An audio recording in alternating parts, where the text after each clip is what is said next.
তোমার উপর দিয়ে যদি আমার বান্দা বান্দিরা চড়াও হয়, তোমার পিঠে চড়ে, তুমি তাদের সাথে কি আচরণ করবা?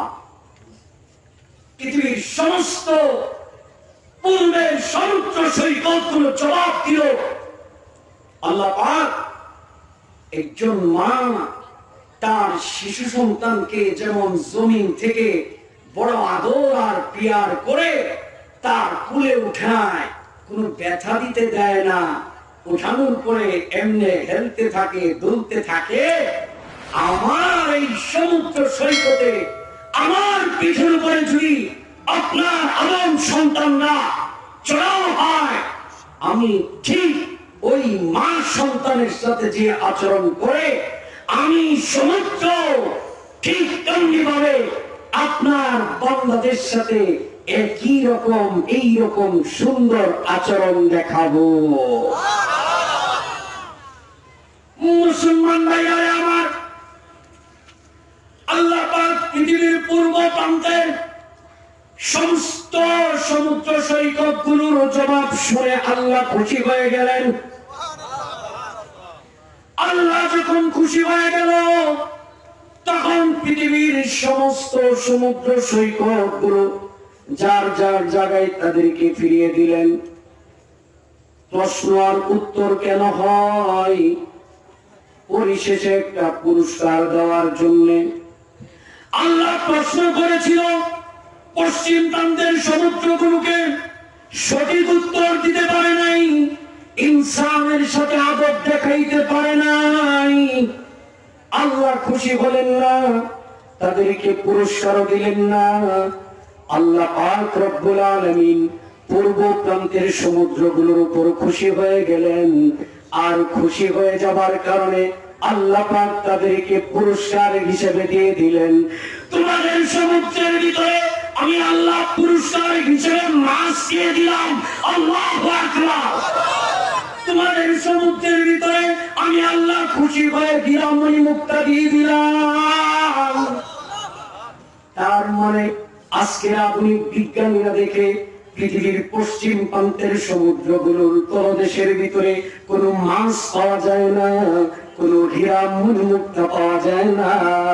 পৃথিবীর একমাত্র ওই সমস্ত সমুদ্রগুলোর ভিতরে মাছ পাওয়া যায়, হীরা মুক্তা পাওয়া যায়, সেগুলো হচ্ছে পৃথিবীর পূর্বের সমুদ্র সৈকত। আর পৃথিবীর মানচিত্রে আমরা বাংলাদেশের মানুষ আছি হচ্ছে পশ্চিম প্রান্তে না, আল্লাহর পছন্দের সমুদ্র সৈকত পূর্ব প্রান্তে। আর এই কারণে বাংলাদেশের সমুদ্রের ভিতরে এত মাছ পাওয়া যায়। বঙ্গোপসাগরে মাছের অভাব নাই, ভূমধ্য সাগরে মাছের অভাব নাই। আটলান্টিক মহাসাগর 3 ভাগ পড়েছে, পশ্চিম প্রান্তে মাছ নাই। আবার 1 ভাগ পড়েছে পূর্ব প্রান্তে, মাছের অভাব নাই। সুবহানাল্লাহ।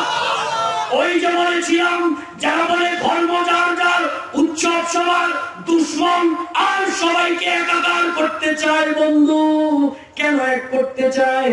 কারণ পৃথিবীর যত ইউরোপ কান্ট্রি আছে, ওদের দেশের সমুদ্রের ভিতরে না মাছ আছে, আর না হীরা আছে, না মণিমুক্তা আছে।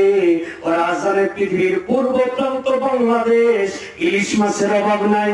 খাতির দেই মাছগুলো নিয়ে তোদেরকে দামের ইলিশ খাওয়াবো। এই জন্য বাংলাদেশকে একাকার করতে চায়। মাছ নিয়ে যাবে, হীরা নিয়ে যাবে, মণিমুক্তা নিয়ে যাবে। আল্লাহ বলে সাবধান, পূর্ব প্রান্তের সমুদ্র সৈকত যারা পেয়েছ, শুকরিয়া আদায় করো, নিজের দেশের খনিজ সম্পদকে হেফাজত করতে থাকো। দুশ্মন আর বন্ধু দুইটাকে এক করবা না। পৃথিবীর ইউরোপ কান্ট্রির সমুদ্রগুলোর ভিতরে এইগুলো পাওয়া যায় না। যত রকমের হীরা মণিমুক্তা জওহর সব দিয়েছে আল্লাহ পূর্ব প্রান্তে। বাংলাদেশের সেন্ট মার্টিন তো সকলেই চিনেন। ওই সেন্ট মার্টিনের ভিতরে গত কিছুদিন আগে পত্রিকায় আসছে 21 প্রজাতির মাছ পাওয়া যায়। খুলনার ভিতরে একটা দ্বীপ আছে বঙ্গবন্ধুর নামে, বঙ্গবন্ধু দ্বীপ। খুলনার মানুষ এখানে থাকলে জানবেন এমন কিছু প্রজাতির মাছ পাওয়া যায়, যেই মাছগুলো গবেষণা চালাইলে আল্লাহর এই জমিনে পৃথিবীর অন্য কোনো ভূখণ্ডে পাওয়া যায় না। মুসলমান বন্ধুরা আমার, আল্লাহ পাক তোমাকে দিয়েছে মাছ নামক নিয়ামত, আল্লাহ তোমাকে দিয়েছে হীরা মণি মুক্তা, এইগুলো দিয়ে তুমি কি করবা? মিন ফাদলিহি ওয়া লাআল্লাকুম তাশকুরুন। আল্লাহর পর কৃতজ্ঞশীল হবেন, শুকরগুজার বান্দা হবেন। আর আল্লাহ রাব্বুল আলামিন বলে যারা শুকরগুজার হবে, আমার দেওয়া মেহমানদারি গ্রহণ করে, মা ইয়াফআলুল্লাহ বিআযাবিকুম ইন শাকারতুম ওয়া আমানতুম। শুকরগুজার বান্দা যারা হবে ওদেরকে আমি দুনিয়াতেও আযাব দেব না, কবরেও আযাব দেব না, আখিরাতেও আযাব দেব না।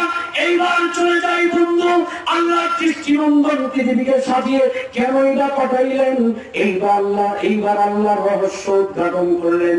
আল্লাহ বলেন মাছ দিলাম, সমুদ্র দিলাম, পূর্ব প্রান্তে মুসলিমগুলোকে এক করে দিলাম, হীরা মণি মুক্তা দিয়ে সমৃদ্ধ করে দিলাম। কেন? আবার দুনিয়াকে সাজাইলাম কেন? আইয়ুকুম আহসানু আমালা। হাফেজ মাওলানা মুফতি জুনায়েদ হাবিব সাহেব, সাভার তালপট্টি, ঢাকা।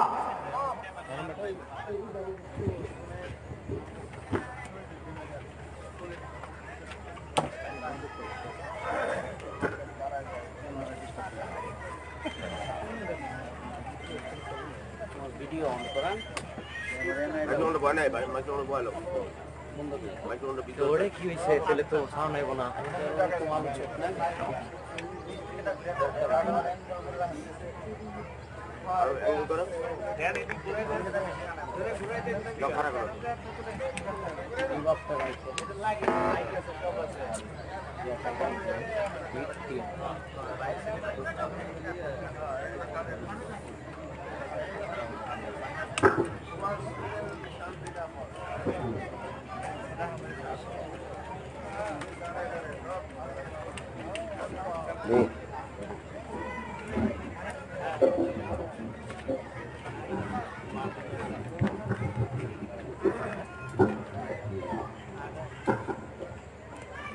দরকার নাই ভিডিও,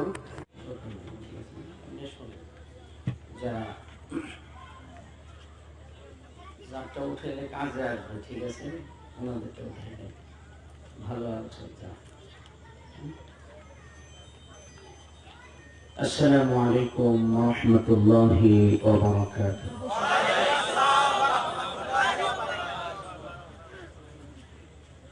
আলহামদুলিল্লাহ আলহামদুলিল্লাহি ওয়াহদা والصلاة والسلام على من لا نبي بعده أما بعد فأعوذ بالله من الشيطان الرجيم بسم الله الرحمن الرحيم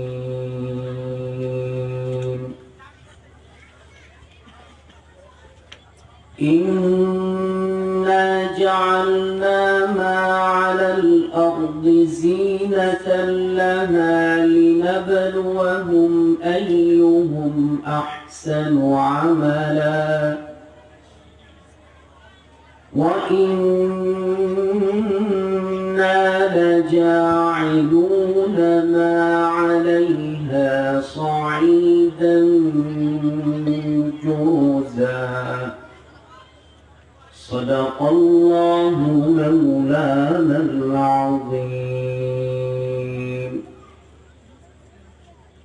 اللهم صل على محمد وعلى آل محمد كما صليت على إبراهيم وعلى آل إبراهيم إنك حميد مجيد. اللهم بارك على محمد وعلى آل محمد كما باركت على إبراهيم وعلى آل إبراهيم إنك حميد مجيد উত্তর মৌচাক জান্নাতুল বানাত মাহমুদিয়া মহিলা মাদ্রাসার উদ্যোগে আয়োজিত অষ্টম বার্ষিক তাফসীরুল কোরআন মাহফিলের মুহতারাম সভাপতি, আল্লাহর কাছে সবচেয়ে গুরুত্বপূর্ণ ইবাদত নামাজ, সেই পবিত্র নামাজের জিম্মাদার হযরত উলামায়ে কেরাম, সামনে উপবিষ্ট ইমাম দীক্ষা নওজোয়ান বন্ধুরা, বৃদ্ধ বাবাজিরা, পর্দার আড়ালে সম্মানিত মা বোনেরা, মহান রব্বুল আলামিনের দরবারে অসংখ্য লাখ কোটি শুকরিয়া জ্ঞাপন করছি যে মহান রব্বুল আলামিন শুধুই মাত্র আখিরাতের জিন্দেগি গঠন করার নিয়তে আল্লাহর কোরআন থেকে কিছু কথা শোনার জন্য আজকের এই তাফসীরুল কোরআন এবং কোরআনের এই ক্লাসে আমাদেরকে উপস্থিত করেছেন। তাই মালিকের দরবারে শুকরগুজার হই, শুকরে আওয়াজ করে বলি আলহামদুলিল্লাহ। প্রিয় হাজিরিন, সময়ের প্রয়োজনকে সামনে রেখে এবং আজকের মাহফিলের শিরোনাম তাফসীরুল কোরআন, এই শিরোনামকে সামনে রেখে পবিত্র কালামুল্লাহ শরীফের সূরাতুল কাহাফের 7 এবং 8 নং আয়াতে কারিমা আপনাদের সম্মুখে তেলাওয়াত করেছি। আল্লাহ পাক যদি চান সুনির্দিষ্ট সময়ের ভেতরে তেলাওয়াতকৃত আয়াতের উপর কিছু কথা বলার চেষ্টা করব। মা তৌফিক ইল্লা বিল্লাহ। প্রিয় হাজিরিন, আপনারা সকলেই মোটামুটি আমাকে চিনেন, একটা পরিচিত মানুষ আপনাদের আমি। এই জন্য আমি কোন ঢঙে, কোন রঙে, কোন পদ্ধতিতে আলোচনা করি তারও একটা ধারণা আপনাদের আছে। সাধারণত সমসাময়িক বিষয়গুলোকে মানুষের পরিবর্তনের জন্য আল্লাহ কোরআন থেকে কিছু কথা বলে থাকি। সম্মানিত উপস্থিতি, আমরা এখন যেই সময়ে আছি, সারা বিশ্বে আমাদের বাংলাদেশের অবস্থান কি?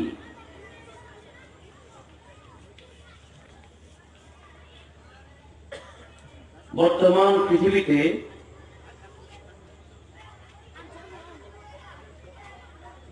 সবচেয়ে বেশি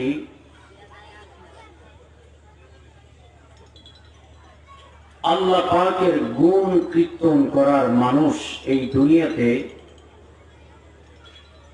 আমাদের এই বাংলাদেশে বেশি পাওয়া যায়।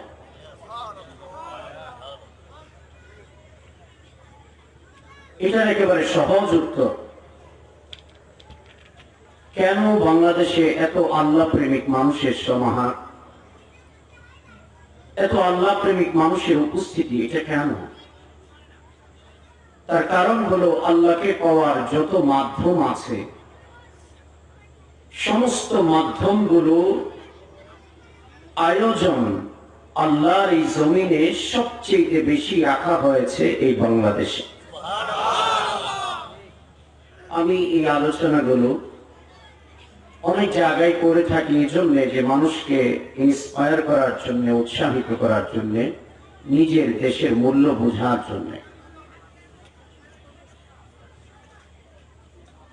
বাংলাদেশে একজন মানুষ চাইলে আল্লাহকে পাওয়া তার জন্য খুব সহজ,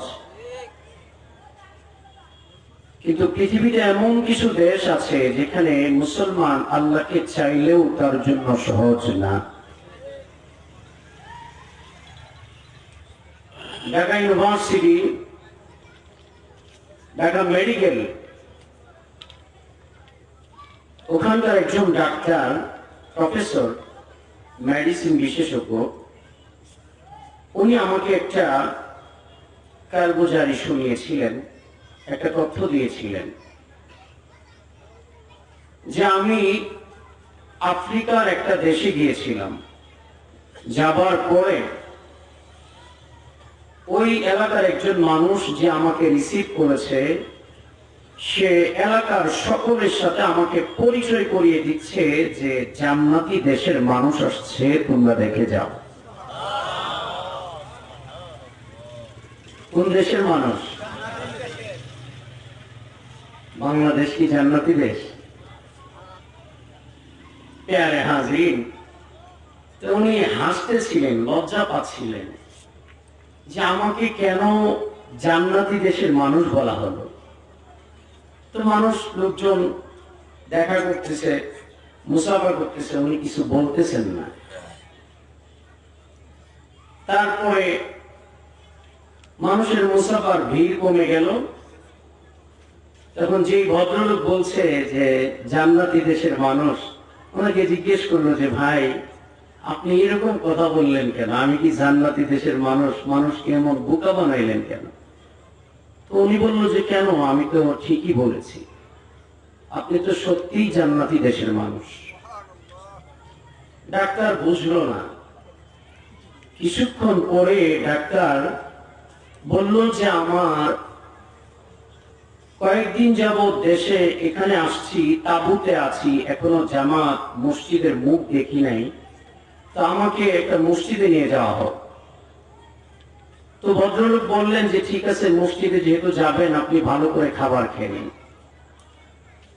মসজিদে যাবে তো এটা খাবারের সাথে কি রিলেটেড, কি সম্পর্ক?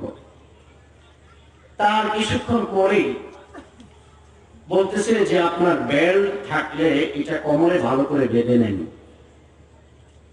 তো ডাক্তার খাবার খেলেন, বেল্ট দিয়ে কোমর বাঁধলেন, তারপর বললেন যে ঠিক আছে, এবার রওনা দেন। সকাল 7টা প্রায় বা এর কমও বেশি হবে, উনি রওনা করলেন। রওনা করতে করতে হাঁটতে হাঁটতে হাঁটতে হাঁটতে দীর্ঘ 45 কিলোমিটার পায়ে হেঁটে তারপর একটা বস্তিতে গিয়ে একটা পাঞ্জেগানা মসজিদ পেলেন। কত কিলোমিটার হাঁটলেন? ডাক্তার আশ্চর্য হয়ে গেল।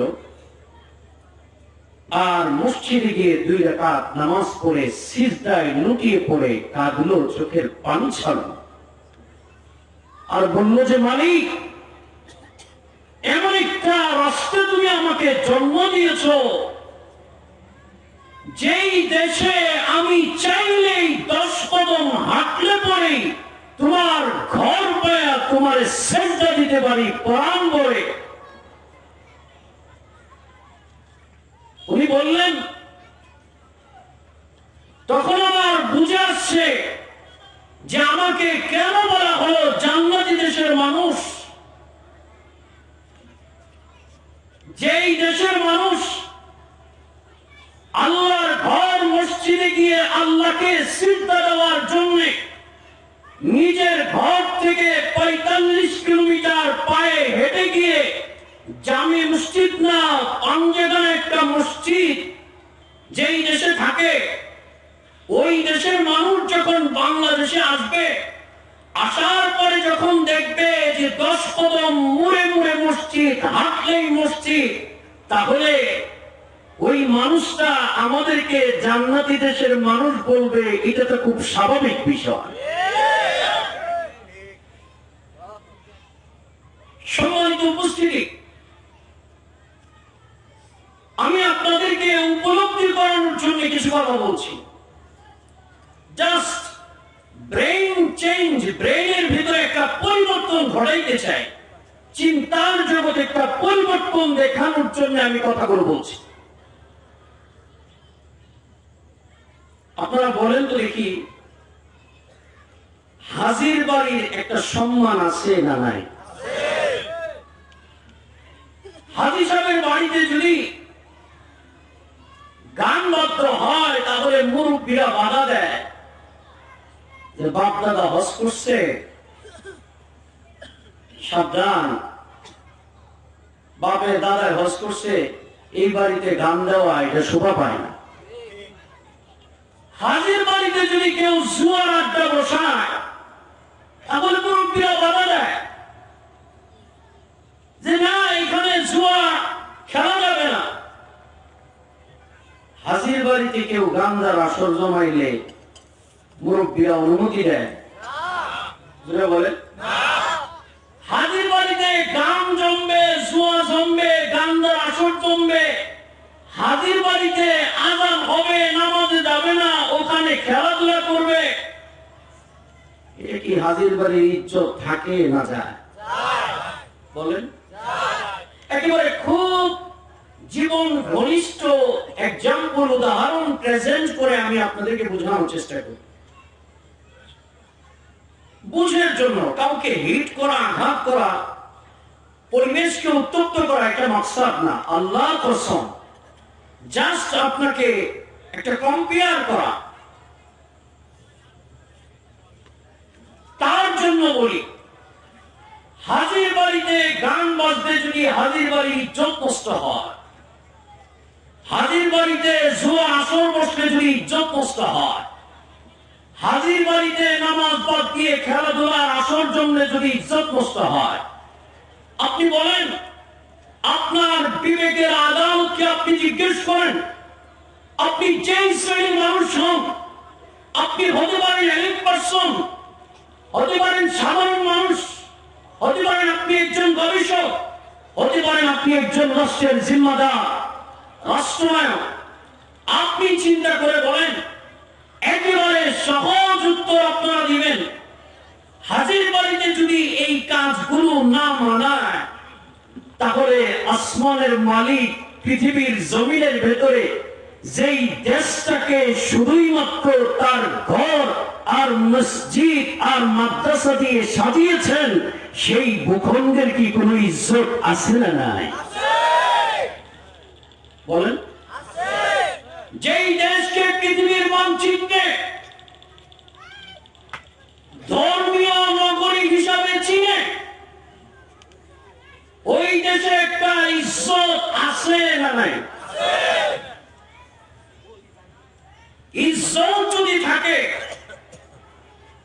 ওই ভূখণ্ডের ইজ্জত রক্ষা অমুসলিমরা করবে না মুসলমানের বাচ্চারা করবে? হাজির, ইজ্জত আপনি রক্ষা করবেন কি করবেন না, এই স্বাধীনতা আল্লাহ পাক আপনাকে দিয়েছেন। চাইলে ইজ্জত নষ্ট করতে পারেন, আবার চাইলে ইজ্জত রাখতে পারেন।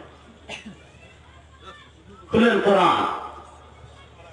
فمن شاء فليؤمن ومن شاء فليكفر। আপনি চাইলে ঈমানী অবস্থায় থাকতে পারেন, আপনি চাইলে মুমিন হতে পারেন, আল্লাহকে মানতে পারেন, আপনি চাইলে এই ভূখণ্ডের ইজ্জত রক্ষা করতে পারেন, চাইলে এটাকে নষ্ট করতে পারেন। তবে হাজির বাড়ির ইজ্জত যদি ইয়াং ছেলেরা নষ্ট করতে চায়, কথা যদি না শুনে, ওরা মুরব্বীরা লাঠি নিয়ে দৌড়ানি দেয় কিনা? দেয়। প্যারে হাজির, ইয়াং জেনারেশন, যুগের আলোকিত তরুণ প্রতিভাবান আজকের তরুণদেরকে বলছি, যারা এই ভূখণ্ডের ভেতরে আল্লাহ পাকের এই পছন্দের জমিনে ভিন্ন সংস্কৃতির দিকে ধাবিত হচ্ছ, শুনে রাখো, যদি এই জমিনের ইজ্জত তোমরা রক্ষা না করো, তাহলে তোমাদের মাইকটাও আল্লাহর পক্ষ থেকে আসবে। কি মাইকটা আসছে? গত কিছুদিন আগের পত্রিকার তথ্য, বিশ্ব ডায়াবেটিস দিবসে সারা ওয়ার্ল্ডের ভিতরে সবচেয়ে বেশি ডায়াবেটিস নামক এই বিগ হাউস রোগের মা যাকে বলা হয়, এই রোগটা সবচেয়ে বেশি ধেয়ে আসছে বাংলাদেশের দিকে। কোন দিকে? প্যারে হাজির, হাজির বাড়ির ইজ্জত এটা রক্ষা না করলে যেমন মন্ত্রীদের লাঠির বাড়ি খেতে হয়, বাংলাদেশের ইমানি ইজ্জতের এই ভূখণ্ড যদি কেউ রক্ষা না করে, আল্লাহর পক্ষ থেকে আসমানি পানিশমেন্ট রেডি হয়ে আছে। কি পানিশমেন্ট একটু বলি। যুবকদের মন খুব খারাপ, এখন উপস্থিতি কম। মন খারাপ কেন জানেন? কারণ বাংলাদেশ গত কিছুদিন যাবৎ ফর্মে নাই। ওয়ার্ল্ড কাপে আসা যাওয়ার মিছিল দেখাইছে, বড় শখ করে আবার সারা দেশ বাছাই করে টিমটাকে শক্ত করছে, আবার আসা যাওয়ার মিছিল। এজন্য যুবকরা অনেকের মন খারাপ। দেখছেন, সামনেই কয়, সামনেই বলে, মানে মন খারাপ। খেলাধুলার এই করুণ অবস্থা, আর সিনেমার বাজারে এত বড় আগুন ধরছে। একটা সিনেমা বের হয়েছে দেশপ্রেম নিয়ে, চিত্রনায়ক জায়েদ খান, এদেশ তোমার আমার, দর্শক হয়েছে 5 জন। কয়জন? জোরে কন। আর খেলাধুলার অবস্থা তো টেলিভিশনে দেখলেনি। আমি এগুলোর বিরোধিতা করি না, তবে একটা বুঝ দিতে চাই। উত্তর পেটে কিন্তু ঘি হজম হয় না, ঠিক না? একটা প্রবাদ বাক্য আছে না, কুকুরের পেটে ঘি হজম হয় না। কেন জানি বাংলাদেশের ভূখণ্ডে অপসংস্কৃতি এটা হজম হয় না, এটা টিকতে পারে না। আপনি একটু চিন্তা করেন তো, আমি চিন্তার জন্য বলছি। কোন প্রকার সংস্কৃতির বিরোধিতা মাকসাদ না, উদ্দেশ্য না। আপনি বলেন, টিম ম্যানেজমেন্ট থেকে শুরু করে প্লেয়াররা সাংবাদিকদের প্রশ্নের উত্তর দিয়েছে যে ঘটনা বুঝি না, যখন প্র্যাকটিস করি তখন ফর্মে থাকি, মাঠে গেলে জিরো হয়ে যায়। বলছে কিনা? হ্যাঁ, এটার ভিতরে কি রহস্য? যেই মাঠে 1 ঘন্টা আগে প্র্যাকটিস করে ছেলেগুলো ভালো ফর্মে থাকে, 1 ঘন্টা করে এই ছেলেগুলোর ফর্ম হারায় যায় কেন? এই পারফরমেন্স থাকে না কেন? কে কি ভাববেন আমি জানি না, তবে আমার ছোট্ট অ্যানালাইসিস থেকে আমি আপনাদেরকে একটা তথ্য দিতে চাই। সেটা হলো, পৃথিবীর সব নগরে সব খেলা জমে না। আপনি চিন্তা করবেন, পৃথিবীর এক এক দেশকে আল্লাহ পাক এক একটা শক্তি দিয়েছে। কোন দেশে ভালো ডাক্তার হয়, কোন দেশে ভালো ইঞ্জিনিয়ার হয়, কোন দেশে ভালো রাজনীতিবিদ নির্মাণ হয়, কোন দেশে ভালো টেকনিশিয়ান হয়। আপনার যদি বিশ্বের ভালো ডাক্তার প্রয়োজন হয়, তাহলে সিঙ্গাপুর যেতে হবে। ঠিক বললাম? বিশ্ব সেরা ডাক্তার তৈরি হয় সিঙ্গাপুরে। এজন্য বাংলাদেশের চিকিৎসার উপর তো আস্থা বিশ্বাস নাই, এটা তো একেবারে জ্বলন্ত, ঠিক না? কারণ বিদেশের চিকিৎসার জন্য চলমান আন্দোলন চলতেছে, তার মানে বাঙালি ডাক্তার এইগুলো সুবিধা না, ঠিক না? এইটা তো রাষ্ট্রীয় স্বীকৃতি। তাহলে ভালো মানের ডাক্তার খোঁজ করতে সিঙ্গাপুর। আচ্ছা, এই ভালো মানের ট্রাক্টরগুলো সিঙ্গাপুর কে বানিয়েছেন?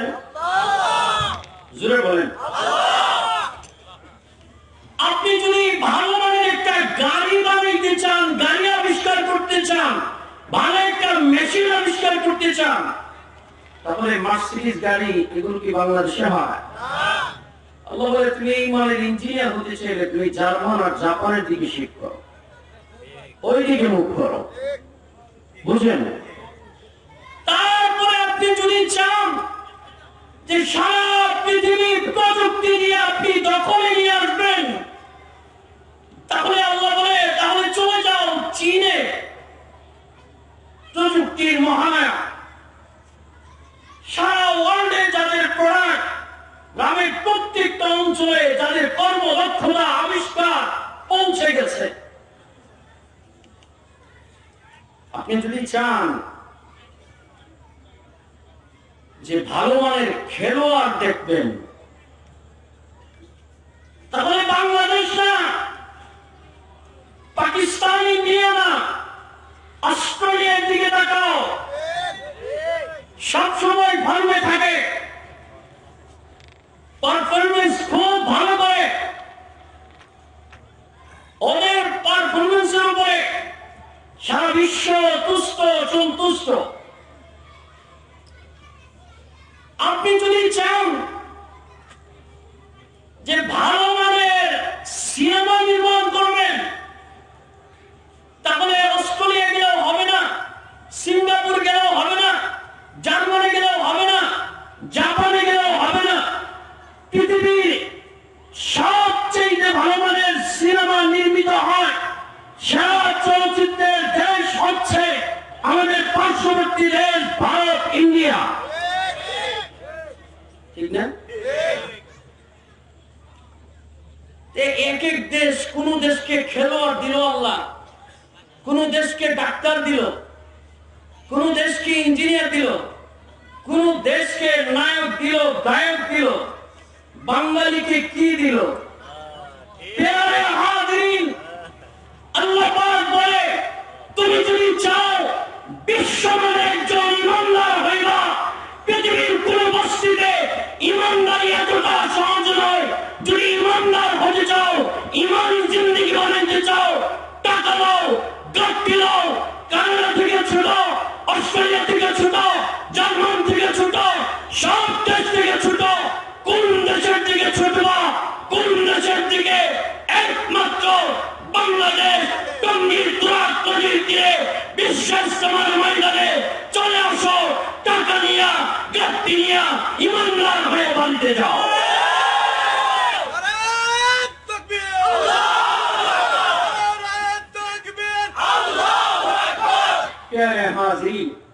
খুব চিন্তার বিষয়, একটা কষ্ট লাগে, সবাই বুঝে পায় না যে প্র্যাকটিসে ভালো, মাটি কেন খারাপ। ভাই কাটার মাস্টার এখন কি কাটার আছে? কত দিকে ওরা শিখছে গেলেন এই ঘটনা কি? এই ছেলেটা ভালো খেললে কি আমাদের কোন জিলাসি আছে, হিংসা আছে? আল্লাহ বাঁচাইছে যে এখানে মোল্লাদের হাত থাকলে তো দোষ সব আমরা দিতাম, ঠিক না? আচ্ছা, সিনেমায় দর্শক 5 জন হলো, এখানে আমাদের কোনো হাত আছে? হ্যাঁ, আল্লাহ বাঁচাইছে এখানে কোনো হাত থাকলে আমরা এখানেও দিত।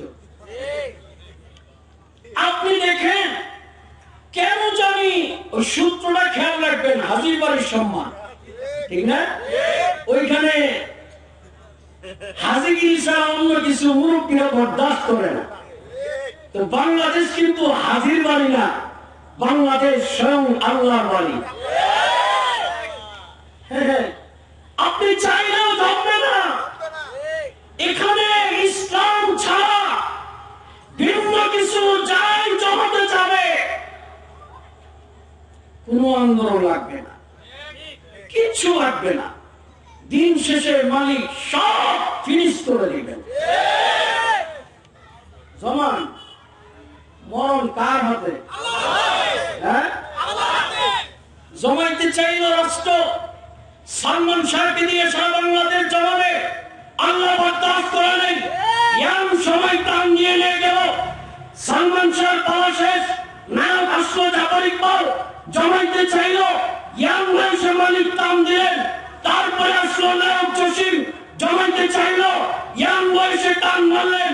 তারপরে আসলো নায়ক মান্না জমাইতে চাইল, ইয়াং বয়সে মালিক টান দিয়ে হয়ে গেলেন। মালিকের কথা হলো বাংলাদেশ সিনেমার বাজার জমলে আমি বরদাস্ত করব না, যারাই জমাবে আমি রক টান দিয়ে যৌবন টানে এগিয়ে যাব। সিনেমা করতে মন চায়, ইন্ডিয়া যাও। শাহরুখ খান মরছে, বয়স কত? সালমান খান মরছে, রচনা ব্যানার্জি শরীরে কত এনার্জি, রানী মুখার্জি শরীরে কত এনার্জি মনে, আর আমরা একটু গজায় কি মরে যায়। জুড়ে বলেন অবাস্তব, এটা মালিক বরদাস্ত করে না। এই ভূখণ্ডের একটা ইজ্জত আছে, তোমরা সবাই মিলে ক্রিকেট খেলা দিয়া জমাইতে চাইল, আল্লাহর লাগে এটা খেলায় জমবে না, সিনেমায় জমবে না। এটা তো আমি জমাইতে চাই শুধুই মাত্র হাফেজ আর কোরআনের আলেমের নগরী দিয়ে। এই জন্য বিশ্ব সারা হাফেজ ঠিকই জন্ম নিচ্ছে, মাদ্রাসার অগ্রগতি ঠিকই হচ্ছে, মসজিদের অগ্রগতি ঠিকই হচ্ছে, টের পায় না। কানাওয়ালা ধরে যে বুঝেন, হ্যাঁ, তা আমাদের রাষ্ট্রপ্রধানকেও কানাওয়ালা ধরছে। এটা আমি খাটো করতেছি না, ভালো করে বুঝেন। আমি রাজনৈতিক বক্তব্য দিই না, সমসাময়িক বিষয়ে আলোচনা করি। এটাকে চাইলে আবার রাজনীতি লাগায় ধাক্কা দিতে পারে না আমাকে, কিন্তু আসলে একজন জ্ঞানী মানুষ কখনো এটা বলবে না। ঠিক আছে, আপনি দেখেন, ভালো করে বুঝেন, কানাওয়ালা কেমন ধরছে যে বালুর সরে দৌড়ায় পানি ধরতে চায়। সবাই খালি কয় মাদ্রাসা বাড়িকে, হুজুর বাড়িকে, মসজিদ বাড়িকে। আমিও বলি যেগুলো বাড়িকে কমলে তো আমাদের ফিল ভালো থাকে, কিন্তু বাড়ার জায়গায় তো বাড়বে, হ্যাঁ, বাড়ার জায়গায় বাড়বে, বাড়ার সব জায়গায় বাড়ে না। কোথায়? কানাডায় তো বাড়ে না, কোথায় সুইডেনে তো বাড়ে না, কোথায় আমেরিকায় তো বাড়ে না, লন্ডনে তো বাড়ে না, সিঙ্গাপুর তো বাড়ে না, খালি বাংলাদেশে বাড়ে কেন? আবার বাংলাদেশে আমরা বাড়াই না, রাষ্ট্র বাড়ায়। কে বাড়ায়? জুড়ে বলেন, রাষ্ট্র কিভাবে বাড়ায়? বাংলাদেশে প্রায় মসজিদ আছে 8 লাখ। সারা পৃথিবীতে মসজিদ কি কম আছে? বাংলাদেশে এত মসজিদ থাকতে আরো কি মসজিদ দরকার? আপনি কম বলেন, চিন্তা করেন, এত এত মসজিদ, এত এত মাদ্রাসা, তারপরেও আল্লাহ কয় যে আরো কিছু বাড়ো। কে বলে? তো বাড়াবে কাদেরকে দিয়া? আমরা যদি বাড়াই, নিয়োগ করছে দাম ফেরত কম করবে, বাড়তে দিবে না, তো আল্লাহ কয় তোমাদের বাড়াইতে হবে না, প্রাইম মিনিস্টার দিলেই বাড়াবে। প্রধানমন্ত্রী শেখ হাসিনা মাথার ভিতরে ঢুকাই দিছে সুন্দর করে যে 8 লাখ আছে আর 560 টাকা বাড়াই দাও। বলেন তো দেখি, মোল্লা বাড়াই কে? এই 560 মসজিদের ইমামতি, খতিবগিরি, মুয়াজ্জিনি ছাত্রলীগ যুবলীগ করবো? হ্যাঁ, তে মোল্লা কি আমরা বাড়াইলাম না রাষ্ট্র বাড়াচ্ছে? কিন্তু তারপরে কিছু কিছু আছে জলে যে বাড়ে কে? জলে তো লাভ নাই, সিস্টেম হয়ে গেছে। তোমরা বাড়াইতে চাও খেলায়, মালিক বলে হবে না, রড ছিঁড়ে নিয়ে যাব, পারফর্ম থাকবে না, দেখবার কাতারের খেলাও চলবে না। মালিক বাড়াইতে দেয় না, এটা কি করবেন? দেশে সিঙ্গাপুরের বড় মানের ডাক্তার হইলে আপনি জিলাসি করে কি করবেন? এক দেশে আলু ধরে, এক দেশে লেসু ধরে, এক দেশে লাউ ধরে, মাটির এক এক দেশের এক এক বৈশিষ্ট্য। এটা আপনি সিল্লাসিল্লি করে রাজনীতি করে লাভ আছে? হ্যাঁ জোরে বলেন। কোন দেশের মাটিতে খেলোয়াড় ধরবে, কোন দেশের মাটিতে নায়ক ধরবে, কোন দেশের মাটিতে গায়ক ধরবে, আর কিছু কিছু দেশ আছে ওই দেশের মাটিতে মালিকের পছন্দের গোলাম ধরবে, হাফেজ জন্মাবে, আলেম জন্মাবে, মসজিদ জন্ম নিবে, মাদ্রাসার অগ্রগতি হবে। এটা আফসোস করলে লাভ হবে না, বেলার শেষে ইসলামের বাতি উজ্জ্বল হয়ে দাঁড়াবে। আর তাই ঘটতেছে। ভাদ্র মাসে কিছু কুত্তা আছে, এটি নাকি পাগলামি বাইরে আছে। তো বাংলাদেশে হঠাৎ করে তুমি শোনাই পুরা পরিবেশ ঠান্ডা, আমরা খুব ভালো আছি, ঠিক না? এত সুন্দর রাস্তাঘাট, এত ভালো চালাচ্ছে দেশ, আলহামদুলিল্লাহ। এগুলো রাজনৈতিক আলোচনা। আমি একটা কোরআনের সাবজেক্ট বোঝাবার জন্য আগে প্রাসঙ্গিক কিছু কথা বোঝাচ্ছি। আমি 1 থেকে 10 পর্যন্ত বলবো, আমি 5-এ যাই, তিনি যদি একজনের কাউন্টার দেয় যে এই কি, এখনো 10-এ যায় না, হইল? আমার এই আলোচনাগুলোকে অনেকে কাউন্টার দেয় যে এখানে কি খেলাধুলা, নায়ক নায়িকা, এইটা আমাকে কোরআন হাদিসের কথাগুলো, ঠিক না? আসলে আমি কোরআনের সাবজেক্টটা বোঝাবার জন্যই প্রাসঙ্গিক কিছু কথা নিয়ে আসলাম। গ্রামে একটা বিচারে বসলে, সালিশে বসলে মুরব্বীরা আগে বিচার জমায় না, আগে পান খায়, চা খায়, গল্প করে, আত্মীয় স্বজন সব টান দেয়, তারপরে দেয়া বিচার চায়। বললাম আপনাদেরকে একটু বোঝায় শুধু আমার কোরআনের বিষয়টা ছাড়তে হবে, ঠিক না? কারণ যুবকদের মন অনেক খারাপ, এই পারফুম কেলে নাই, ঠিক আছে? ধোয়া চায়, ধোয়া চায় হচ্ছে আমল গেছে। এই জন্য আমি বলছি যে তুমি দোয়া করলে কি হবে, ঠিক না? তোমার দোয়াই তো আর মালিক চলে না, তোমার চাওয়াই তো মালিক চলে না, মালিক তো চলে তার চাওয়ায়। প্যারে হাজির, ওরা বুঝতেছেন কষ্ট হচ্ছে? আমি এভাবেই কথা বলি।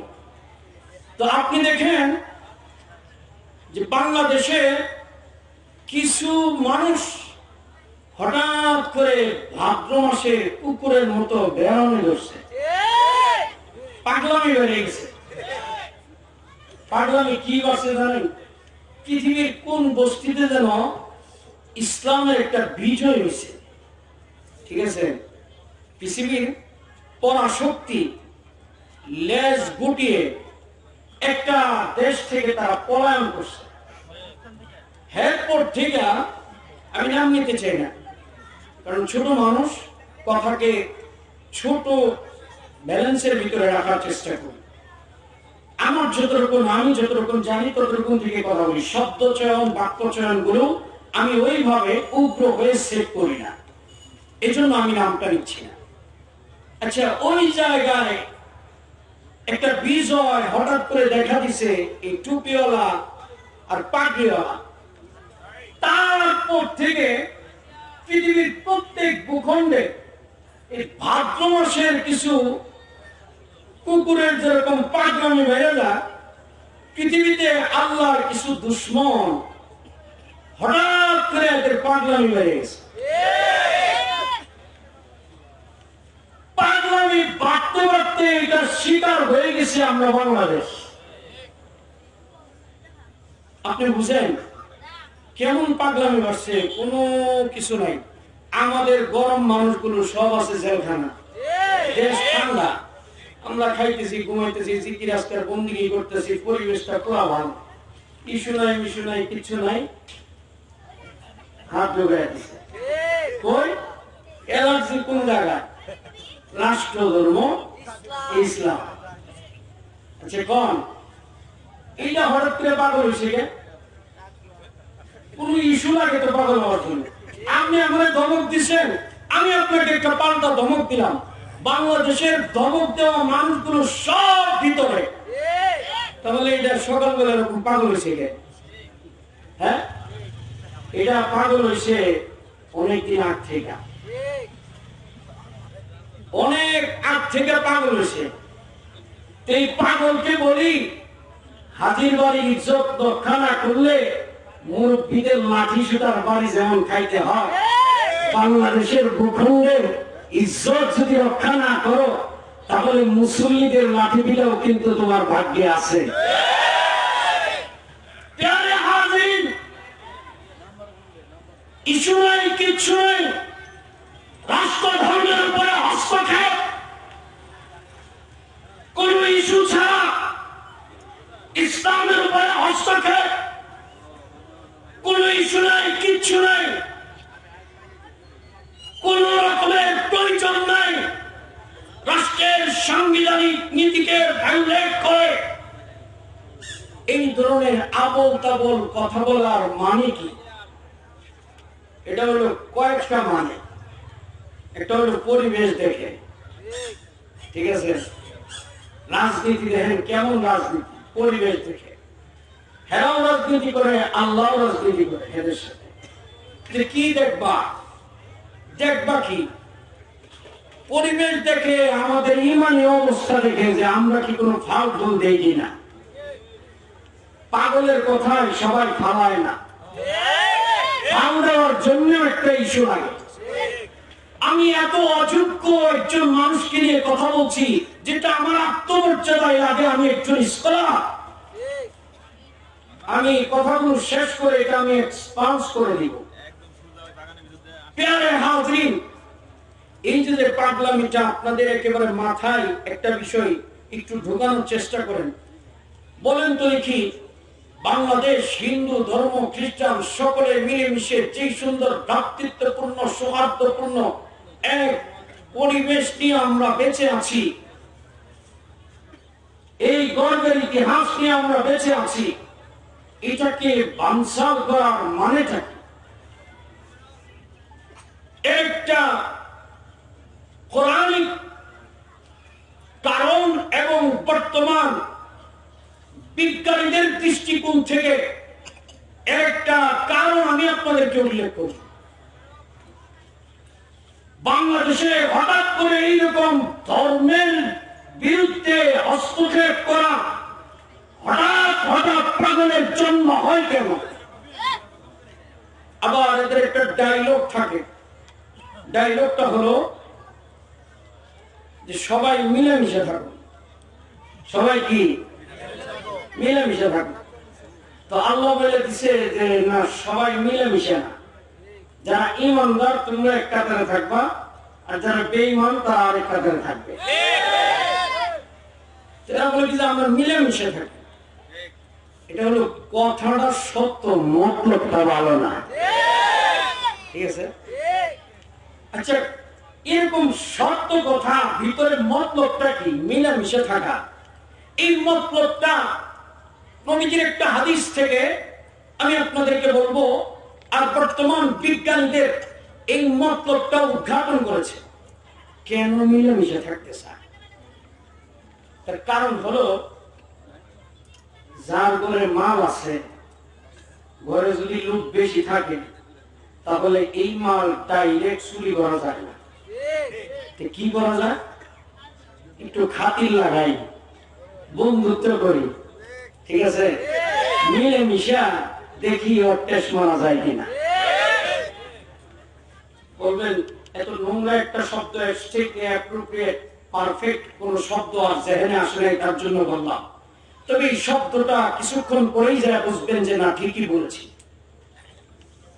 তো মানুষ যখন ডাইরেক্ট কারো কোনো ক্ষতি করতে পারে না, তখন পন্থা বেছে নেয় যে ওর সাথে খাতির দিয়ে আমার 12টা ভালো। এখন প্রশ্ন হলো যে এই যে মানুষগুলো আবল তাবল বলে, মিলেমিশে থাকার কথা বলে, মিলেমিশে থাকার এই কনস্টিটিউট, এই সংবিধান তুমি রচনা করার কে?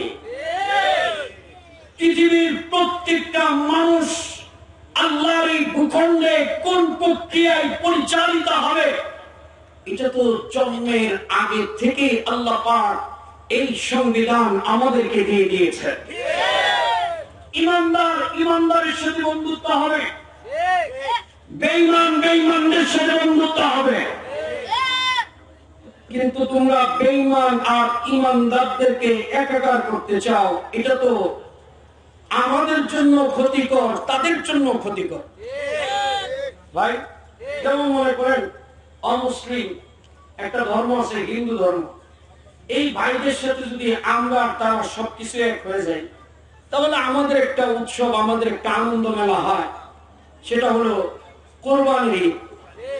ওই ঈদের ভিতরে যদি আমরা আমাদের হিন্দু ভাইদেরকে দাওয়াত করি, দাওয়াত করে তাদের পূজনীয় খোদাকে জবে করে যদি খাওয়াই, এটা কি তাদের সাথে একটা ধৃষ্টতা দেখানো হলো না?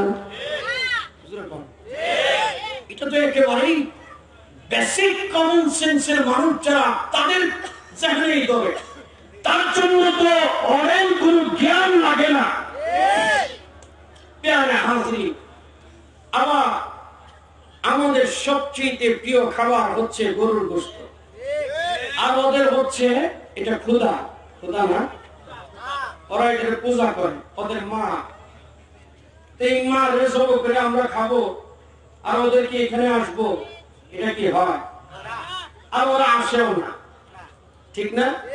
কোনদিন আসেও না। কিন্তু আমরা ওদের অনুষ্ঠানে যাই, আমরা বেঈমানের বাচ্চাগুলো যাই, আমরা মুনাফিকের বাচ্চাগুলো ওদের অনুষ্ঠানে যাই।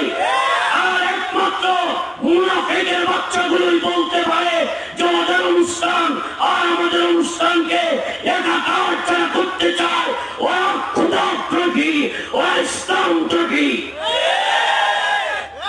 হাজির, এত নির্বুদ্ধিতা এবং এত অজ্ঞতা এই ডিজিটাল যুগে চলে না। তবে এখন এই আমাদেরকে একাকার করার মানেটা কি? এটার একটা কারণ আছে না? এই দুনিয়াতে আসার পরে কেন জানি আমাদের নিয়ে সবাই খেলে, খেলে না? এই খেলাটা শুরু হয়েছে আপনার আমার জন্মের আগে থেকে। সর্বপ্রথম খেলা শুরু করছে আল্লাহ পাক মানুষকে নিয়ে। এখন একটু আমি আপনাদেরকে আল্লাহ পাক আমাদের নিয়ে কি খেলেন, আমি তেলাওয়াতকৃত আয়াত সূরাতুল কাহাফের 7 নং আয়াতের ভিতরে আল্লাহ পাক যে আমাদের নিয়ে খেলতেছেন এই বিষয়টা একটু বুঝাবো। তবে খেলার পিছনে একটা লক্ষ্য আছে। আপনারা বাজি খেলান, দুই দলে একত্রিত খেলেন, একটা লক্ষ্য আছে না, যে দিন শেষে একটা পুরস্কার আছে। আল্লাহ আমাদের নিয়ে খেলান কেন?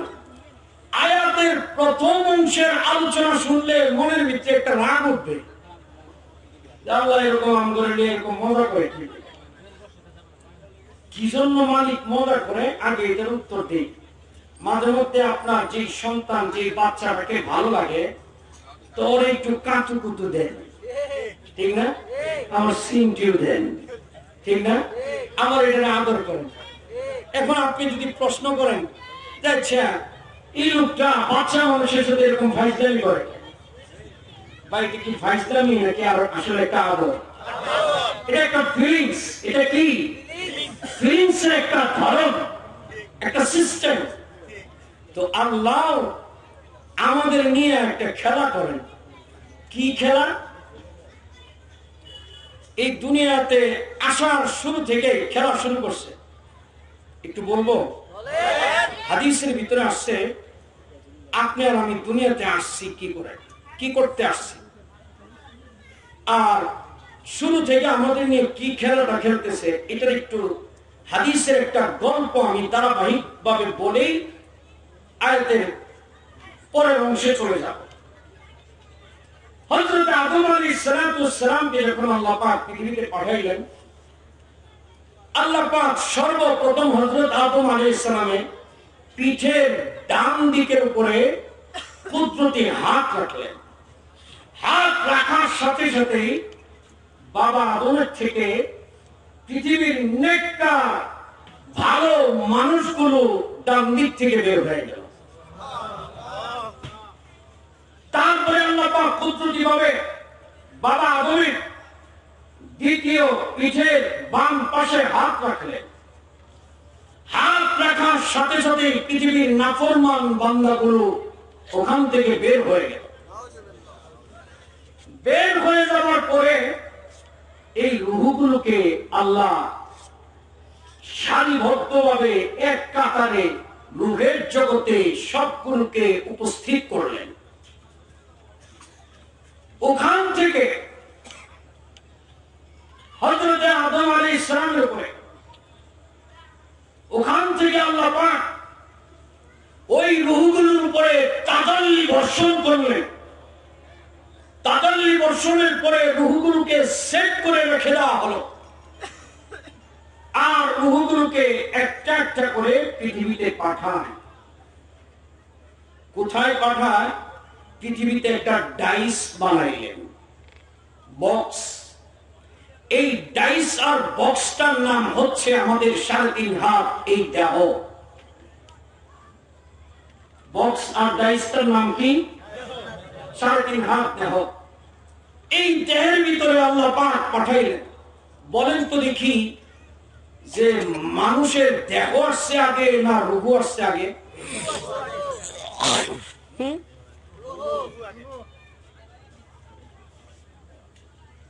সর্বপ্রথম মানুষের কি আছে দুনিয়াতে? দুনিয়াতে কি আছে? দেহ। দুনিয়াতে কি? দেহ। মায়ের গর্ভের ভিতরে একটা শিশু বাচ্চার দেহটাকে আল্লাহ নির্মাণ করেন দীর্ঘ লং টাইমে। হাদিসের গল্প বলছি, হাদিসের কথাগুলো বলছি, তর্জমার উপরে প্রতিষ্ঠিত থেকে কথাগুলো বলছি। এই দেহের আর এই বক্সের ভিতরে সর্বপ্রথম বডি বানান, মানুষের বডি বানানোর পরে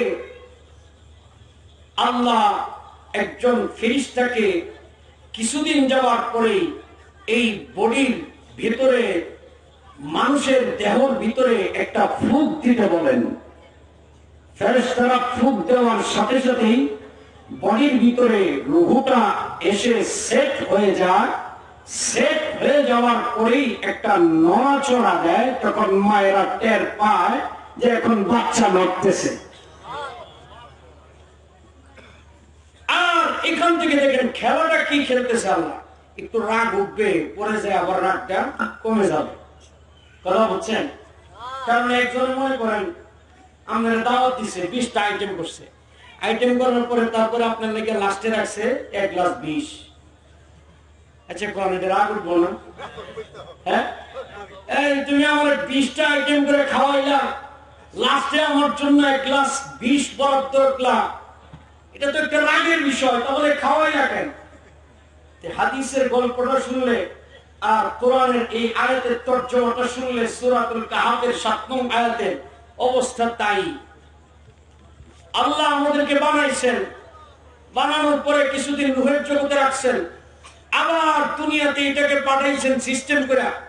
10 মাস 10 দিন মেয়াদ পূর্ণ হবার পরে রূহ বের করছে, বডিও বের করছে, বের হয়ে মারছে এক চিৎকার। আচ্ছা এখন প্রশ্ন থাকে, পৃথিবীর প্রত্যেকটা শিশু বাচ্চা জন্মের পরেই চিৎকার করে কেন? কোনটা হাসে না কেন? চিৎকার কেন করে জানেন? কারণ মানুষ চিৎকার দেয় তখন যখন তার পেটের উপরে মায়ের পড়ে, ঠিক না? চিৎকার কখন দেয়? মুফাসসিরিন ইকরাম বলেন, শিশু বাচ্চার জন্মের পরেই যে একটা চিৎকার দেয়, এর রহস্য কি, এর কারণ কি, আর সেই চিৎকারটাকে নিয়ন্ত্রণ করার জন্য আল্লাহর কোরআন আমাদেরকে কি শিক্ষা দিয়েছেন, তখন কি প্রয়োজন, তাকে কি ঔষধ, কি মেডিসিন প্রয়োগ করতে হবে এই শিশু বাচ্চার কন্দন নিয়ন্ত্রণ করার জন্য। আর এই কান্নাটা যদি নিয়ন্ত্রিত না হয়, আধুনিক বিজ্ঞানীরা বলে শিশু বাচ্চাটা লং টাইম কাঁদলে পরে তার হাড়ের ক্ষতি হতে পারে, কিছুক্ষণ কাঁদলে পরে তার হাড়ের জন্য ভালো, বেশি কাঁদলে পরে ক্ষতির আশঙ্কা আছে। এগুলো কেন করেন আল্লাহ? রূহের জগতে রাখলেন, ফু দিয়ে বের করলেন, বডি বানাইলেন, রূহ বানাইলেন, আবার জন্ম দিয়া ইলামের চিৎকার, আবার কিছুক্ষণ পরে ঠান্ডা। এর কারণগুলো কি?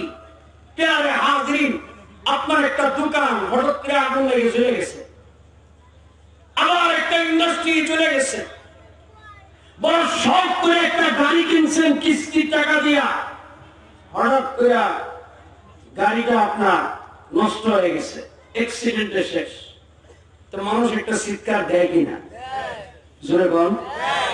তারপরে ওই মানুষটার পাশে যদি একজন ধনাঢ্য ব্যক্তি তার পিঠে হাত বুলিয়ে বলে, চিন্তা করো না, তোমার দোকানে যা লাগে আমি দিব,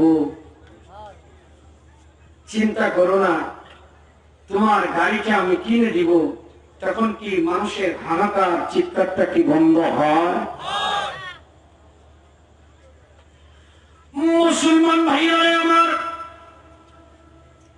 আল্লাহ রাব্বুল আলামিন বলেন, পৃথিবীর প্রত্যেকটা আদম সন্তান জন্মের পরেই পৃথিবী দেখার পরে কেন চিৎকার দেয়? মুফাসসিরিনে কেরাম ব্যাখ্যা করেছেন, প্রত্যেকটা শিশু যখন মায়ের গর্ভের ভিতরে থাকে, আল্লাহ রাব্বুল আলামিন প্রতিদিন মায়ের গর্ভের ভিতরে বডি নামক এই ডাইসের ভিতরে তার রূহের খাবার দেওয়া হয়। একটা মাত্র রাস্তা দিয়ে প্রতিদিন ফেরেশতা কুদরতিভাবে তাকে প্রতিদিন খাবার তার মুখে পৌঁছায় দেয়। এই শিশু বাচ্চাটা যখন জমিনের উপরে আসলো, আসার সাথে সাথে তার খাবার রাস্তাটা বন্ধ হয়ে যায়, আর খাবার রাস্তাটা বন্ধ হয়ে যাবার কারণেই তার ভিতরে একটা হতাশা কাজ করে। আর এই হতাশা থেকেই শিশু বাচ্চাটা পৃথিবীর জমিনে আসার পরে একটা চিৎকার দেয়, কি করে খাবো, কে খাওয়াবে, কোন এক জগতে ছিলাম, প্রতিদিন খাবার আসতো একটা নালা দিয়ে, আজকে তো দেখি আমার খাবারের সব রাস্তা বন্ধ হয়ে গেল, কি করব আর কি খাবো? এই জন্য ইসলামের নবীর শিক্ষা হচ্ছে, এই সময় একজন শিশু বাচ্চা পৃথিবীতে ভূমিষ্ঠ হওয়ার পরে সে যখন চিৎকার দেয়, তার চিৎকারটাকে সান্ত্বনা দেওয়ার জন্য সর্বপ্রথম আল্লাহ পাক শিখিয়েছেন, আল্লাহর নবী বলেছেন, তার কানের ভিতরে পৌঁছায় দাও, তোমার কোনো টেনশন নাই, জবান ছেড়ে বলো আল্লাহু আকবার। আল্লাহু আকবার আওয়াজ তার কানে পৌঁছিয়ে দাও, তার মানে হচ্ছে তোমার কান্নার কোনো টেনশন নাই, বরং মালিক একজন আছে, দোকান নষ্ট হয়ে গেলে আরেকজন পেট বোলায়, যা দোকানের সব আমি দিয়ে দিব, মন শান্ত হয়ে যায়। এজন্য প্রত্যেকটা শিশু জন্মের পরে সে চিৎকার দেয় তার রিজিকের জন্য। আল্লাহ বলে, আমার বরত্বের আওয়াজ পৌঁছায় দাও, এই পৃথিবীর জমিনে সুন্দর এই দৃষ্টিনন্দন এই জমিনে আল্লাহ পাক পাঠিয়েছেন তোমাকে নিয়ে, একটু খেলতেছেন, রোগের জগৎ থেকে আনছেন মায়ের পেটে, মায়ের পেট থেকে আল্লাহ পাক আদর করে আবার জমিনে ফালাইছেন, এক রাস্তা বন্ধ করে দিয়েছেন, আবার চিৎকার দিলেন। আল্লাহ বলে, টেনশনের কোনো কারণ নাই, বরং মালিকের ছায়া তোমার উপরে আছে। মুসলমান ভাইরা আমার, আধুনিক বিজ্ঞানীরা সায়েন্টিস্টরা গবেষণা করেছে, সন্তানের এক রাস্তা মায়ের গর্ভের ভিতরে বন্ধ, জন্মের পরে রাস্তা কয়টা আল্লাহ খুলে দেন? একটা না, বাচ্চা তো দেখা যায় দুই রাস্তা, মায়ের স্তন দুইটা, আমরা দেখি দুই রাস্তা দিয়ে সন্তানের খাবার আসে। আধুনিক বিজ্ঞানীরা বলে, একজন সন্তানের জন্য এক রাস্তার দুই রাস্তা দিয়ে খাবার আসে না বন্ধু। মায়ের ডান দিকের স্তনের ভিতরে আল্লাহ পাক 16টা রগ দিয়েছেন, আবার বাম সাইডের স্তনে আল্লাহ পাক 16টা রগ দিয়েছেন। বান্দা যখন চিৎকার দিয়েছে, আর বান্দার পাশের মানুষগুলো আল্লাহর বরত্বের আওয়াজ দিয়ে তাকে সান্ত্বনা দিয়েছে, আজানের ধ্বনি দিয়ে তাকে রিসিভ করেছে। আল্লাহ বলে দেন, এইবার বান্দা এক রাস্তা আমি বন্ধ করে দিয়েছি, তোমার জন্য আমি 32টা রাস্তা দিয়ে পিওর খাবার চালু করে দিলাম। লাবানান খালিসা সাইগাল লিশারিবিন। পৃথিবীর সবচেয়ে বিশুদ্ধতম খাবার হচ্ছে মায়ের স্তনের দুধ, খালেস। এই পিওর দুধ আসে কয় রাস্তা দিয়ে? বলেন। তাহলে রাস্তা একটা বন্ধ চালু হইল কয়টা? মাথা মোড়া কি বুঝে এগুলো? হ্যাঁ, বুঝে? রাস্তা একটা বন্ধ করলে চালু হয় 32টা জন্মের শুরুতে। আরে যখন কিছু করতে পারে না তখনই যদি 32টা চালু হয়ে যায়। আর যখন একটু বলা হয় আল্লাহু আখরাজাকুম মিন বুতুনি উম্মাহাতিকুম লা তা'লামুনা শাইআ وجعل لكم السمع والأبصار والأفئدة لعلكم تشكرون الله أكبر।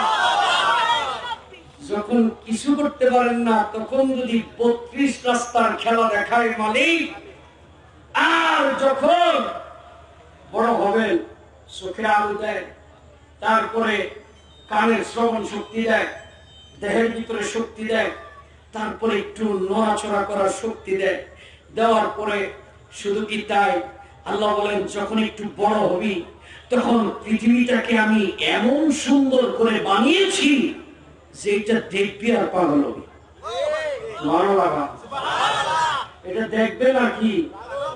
আচ্ছা, তাহলে আল্লাহর পৃথিবী আল্লাহ সুন্দর করে সাজিয়েছে, আল্লাহ বলতেছে, আবার পাগল এটাও বলতেছে।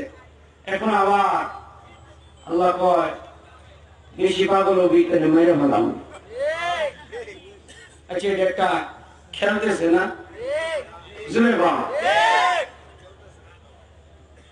আল্লাহ বলতেছে, দেখেন কোরআনের আয়াত কি চমৎকার এক বর্ণনা ভঙ্গি দিয়ে, প্রেমময় এক নেশা দিয়ে আমাদেরকে মাতাল করে করে আখিরাতমুখী করে। আল্লাহু আকবার। কোরআন কি বলে? খোলেন কোরআন। পৃথিবী থেকে আমরা পাগল হব কি জন্য? ইন্না জাআলনা মা আলাল আরদি যিনাতাল লাহা লিনাবলুয়াহুম আইয়ুকুম আহসানু আমালা। আল্লাহু আকবার। মুসলমান ভাইরা আমার, পৃথিবীর গাড়ি দেখে মানুষ পাগল হয়, এটা আল্লাহ তাকেই শক্তি দিয়েছে। পৃথিবীটাকে আল্লাহ পাক জিনাত, সুন্দর দৃষ্টিনন্দন করে বানিয়েছেন। পৃথিবীর এই সৌন্দর্যগুলো জমিনের জন্য হচ্ছে শোভা। এই ভূখণ্ডের ভিতরে যেই রূপগুলো আগমন করবে সব পৃথিবীর সব কিছু দেখে তারা পাগল হয়ে যাবে। আপনি আমি পাগল হয়ে যাব। এজন্য আল্লাহ পাক এই আয়াতের সাথে প্রাসঙ্গিক আবার বলে, বেশি পাগল হইস না।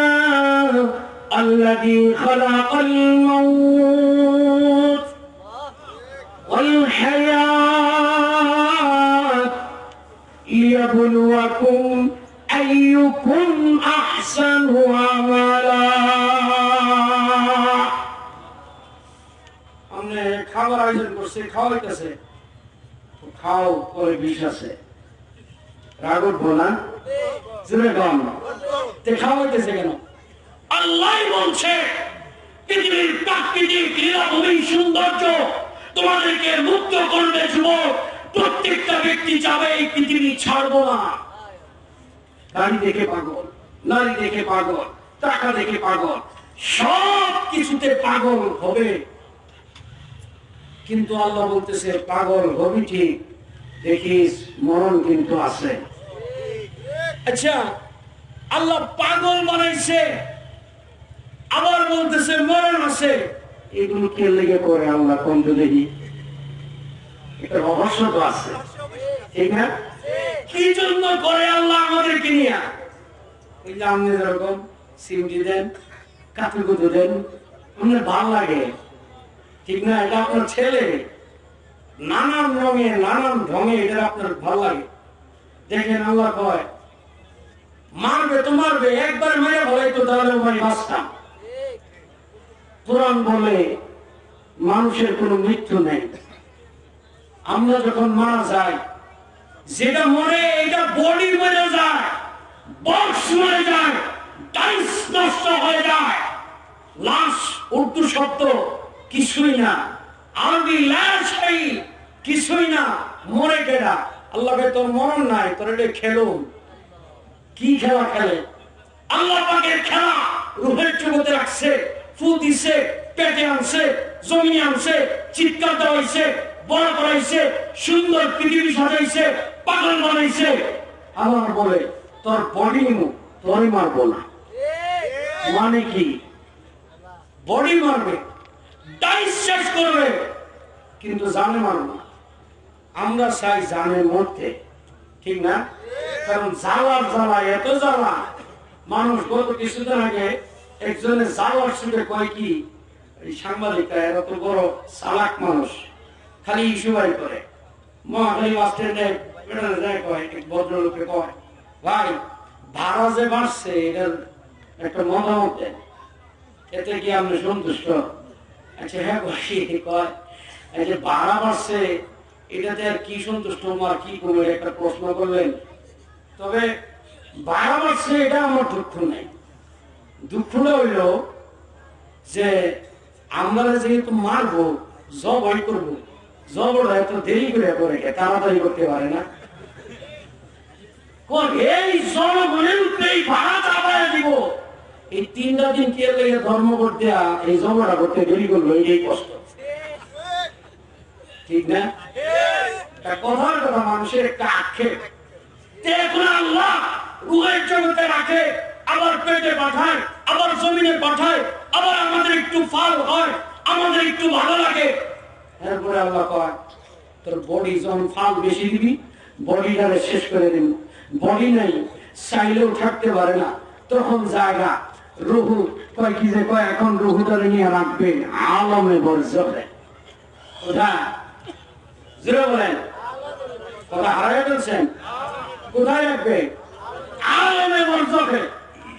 আল্লাহ বলেন যে আলমে বরজখে ওখানে রাখবে। ওখানেও আবার কত কি করে দেখেন, আলমে বরজখে রাখা আবার আমাদেরকে জমিনে আনবেন। কি বলে? কিয়ামতের ময়দানে উঠাবেন, ফু দিবেন, মারবে না, খালি খেলবেই, খেলবেই শুধু। মরণ নাই আমাদের, মরতে চাইলেও মরতে পারবো না। আত্মার মরণ নাই, দেহের মরণ আছে, ডাইসের মরণ হয়। আমরা যা দেখি এটা মানুষের বডি মরে যায়, আত্মা মরে না। আত্মারা নিয়ে কই রাখে? আলমে বরজখ। কোন আবার ওইখানে ফু দেওয়া হয়, ইসরাঈল আলাইহিস সালামের মাধ্যমে ফু দিয়ে আবার এই ডাইসের ভিতরে আবার ঢুকাবে, আবার একত্রিত করবে, একত্রিত করে আবার খাতা দিবে, আমলনামা, যে এটা পড়ো, ইকরা কিতাবাক কাফা বিনাফসিকা আল-ইয়াওমা আলাইকা হাসিবা। প্রশ্ন হলো এত নীলা খেলা মালিক কেন খেলেন? প্রশ্ন জাগে না? কেন এত নীলা খেলা খেলেন? আবার জমিনে আইনা দুনিয়াটা তো সাজাইছে সাজাইছে, আবার আমাদের জন্য এই রহুটা তৃপ্তি হওয়ার জন্য কি মেহমানদারি করছে, এটা একটু শুনবেন। হ্যাঁ দেখেন, মেহমানদারি দিয়া ভইরা দিছে, আবার বলতেছে মেহমানদারি শেষ, খালাকাল মাউত। মেহমানদারি করলাম তোর মায়েরা বললাম, মানে বডি মারবো, আত্মা মারবো, মেহমানদারি করার কি জন্য? এটাও তো একটা কারণ আছে। আমি আয়াতের তর্জমার প্রাসঙ্গিক গন্ডি এটা আমি ক্রস করতেছি না, খেয়াল করবেন তো। আল্লাহ কি মেহমানদারি করছে একটু খুলেন কোরআন। ينبت لكم به الزرع والزيتون والنخيل والأعناب ومن كل الثمرات إن في ذلك لآيات لقوم يتفكرون الله أكبر وسخر لكم الليل والنهار والشمس والقمر والنجوم مسخرات بأمره إن في ذلك لآيات لقوم يعقلون الله أكبر আমি পড়ি তারপরে তরজমা وما ذرأ لكم في الأرض مختلف ألوانه إن في ذلك لآيات لقوم يذكرون وهو الذي سخر البحر لتأكلوا لحما طريا وتستخرجون حلية تلبسونها وترى الفلك مواخر فيه ولتبتغوا من فضله ولعلكم تشكرون الله أكبر এই আয়াতগুলোর ভিতরে আমাদেরকে যে আল্লাহ জমিনে পাঠাইলো মেহমানদারি করছেন কি করছেন এখন তাড়াতাড়ি খালি তর্জমা বলি ওয়াজাইতুন আল্লাহ কয় জাইতুন ফল দিলাম খাওয়ার জন্য ওয়ান্নাখিল সুস্বাদু খেজুর দিলাম খাওয়াতে মনটা ভরে যাবে ওয়াল আনহার আঙ্গুর দিলাম খাওয়াতে মনটা ভরে যাবে ওয়া মিন কুল্লি সামারাত নানান রকমের ফল দিয়েছি খালি খাওয়া দুনিয়ার দৃষ্টিনন্দন এই ভূখণ্ডের ভিতরে যা জমিনে উঠবে সেটার দিকেই মন দিবা নানান রকমের ফল খাবার করে আত্মা ঠান্ডা হয়ে যাবে মন খালি চাবে দুনিয়াতে আমি বেঁচে থাকি আল্লাহ বলেন এই সমস্ত কেন দিলাম এটা জ্ঞানীদের জন্য শিক্ষা শুধু তাই দিছে খাবারের পরে আবার আপনারা কি করেন বিছানা না লাইটটা বন্ধ করেন না হ্যাঁ তারপরে আবার একটা এটাকে কি বলে এই যে মাছ যে রাখে একুরিয়াম এটা ঘরের ভিতরে থাকলে সুন্দর লাগে না বলেন আল্লাহ কয় যে আঙ্গুর দিলাম জৈতুন দিলাম ফল দিলাম খেজুর দিলাম সব দিলাম তৃপ্ত হইছ وسخر لكم الليل রাত্র দিয়েছি সুবহানাল্লাহ والنهار দিন দিয়ে দিলাম والشمس والقمر সূর্যগুলোকে তোমাদের আনুগত্যশীল করে দিলাম والنجوم ডিম লাইটের তারকারাজি দিয়ে দিলাম এগুলি দেখবা আর তোমার মনটা বেকুল হয়ে যাবে আর এই দৃষ্টিনন্দন পৃথিবীর মায়া উঠবে খালি চাইবা এখান থেকে আমি আর সরব না ওমা দারআ লাকুম ফিল আরদি মুখতালিফান আলওয়ানু আল্লাহ বলেন আরো নানান রকমের বস্তু নানান রকমের ফল ফুল দিয়ে গোটা দুনিয়া আমি সাজিয়েছি আরেকটু বলছে মাঝে মধ্যে মন চায় স্বাচ্ছন্দ্যে চলতেছেন সমুদ্র সৈকতে আসছেন মাটির একটা সফর দিয়ে আসি সফর করার সময় নদীতে উঠার পরে মন চায় হৃদয়টা দুলতে থাকে নদীর সৌন্দর্যে আপনি বিমোহিত হয়ে যান আপনি নদীর সৌন্দর্যে মন কারা ঢেউয়ে আপনি নয়ন বিরাম ঢেউয়ে আপনি পাগল হয়ে যান উন্মাদ হয়ে যান আল্লাহ বলে আমি কিন্তু ডুবাই না ওয়াসাখখারা লাকুমুল বাহর লিতাকুলু মিনহু লাহমান তারিয়া মাঝে মধ্যে আবার জাল ফলে মাছ উঠান ওয়াতাস্তাখরিজুন উঠাই কিনা আনন্দ লাগে না বলেন আনন্দ লাগে। আমি নদীর ভিতরে নদীকে আমি তোমার আনুগত্যশীল বানিয়ে দিয়েছি। কেমন আনুগত্য? এখান থেকে তুমি চাইলেই মিছিল আহরণ করো, মাছ বের করো। শুধু কি তাই, মাঝে মধ্যে মন চায় একটু শাস্তে, বিয়ের দিন কি দিয়ে সাজবা? সেই নদীর গর্ভের ভিতরে, পেটের ভিতরে আল্লাহ দিয়ে দিয়েছেন জিনাত, হীরা, মণিমুক্তা। এগুলো মুক্তার দানা বের করা, এগুলো দিয়া আমরা সাজাই, নিজে সাজি, আর ছবি করি, ফুর্তি করি, আনন্দ করি। করি কিনা? হ্যাঁ, আল্লাহ বলেন আমি এগুলো কেন দিছি? সম্মানিত উপস্থিতি, আমি দুনিয়াতে যে আল্লাহ আমাদেরকে মেহমানদারি করলেন, মেহমানদারির বর্ণনাটা দিলাম সূরা নাহালের 14 নম্বর আয়াত থেকে। এই আয়াতের ভিতরে আল্লামা ইবনে কাসির রাহমাতুল্লাহ আলাইহি একটা হাদিস আনছেন, বড় চমৎকার।